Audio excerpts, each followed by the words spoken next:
The Upper Hand Brewery is releasing a series of limited edition SISU stout variations that reflect back onto the Finnish heritage here in the Upper Peninsula. The first release happened yesterday, and it's got a breakfast feel to it. It was released and is still on tap today. It was inspired by pannukakku. Anybody who's got a Finnish grandmother in the area probably would recognize it. Pannukakku is sort of a risen Dutch pancake type thing. So we put in some of those pancake type flavors with UP source maple syrup, vanilla beans, to kind of give it that breakfast pastry sort of character, and it came across really nice. The Upper Hand Brewery is working on multiple variations of their current SISU stout, and it will be coming out every 3 weeks. Every 3 weeks thereafter, we'll release a new variation inspired by another part of Finnish cuisine. We're going to make it in super small quantities, usually just a keg at a time, so that's about 15 gallons. It may last for 2 to 3 days, maybe not even that, and then it'll be gone forever until the next one comes around.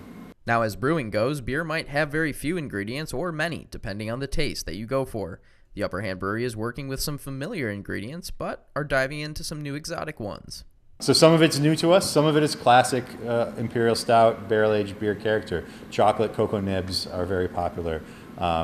Things like maple syrup we have dabbled around with here. So there's a bit familiar and there's a bit that's unfamiliar. Ultimately, this big, giant stout type beer, they do very well on their own in a barrel. They hold up to that age, just like a good whiskey does.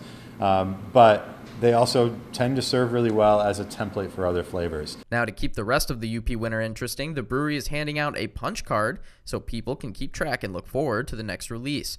So we have punch cards to kind of track whether you've come in and tried it. You don't even need to buy it. You can just come in and say, hey, I'd love to try a sample of the Laka SISU Stout, and we'll happy to pour you one for free. Now, if anyone gets their card completely filled, they will be receiving a special gift at the end of the last beer release. If you do all of them, then you can commemorate it at the end. We're going to hand out these SISU Stout emblazoned stout glasses, which are nice little stemless wine glasses. Reporting in Escanaba for ABC 10 and the CW5, I'm Dan Callahan.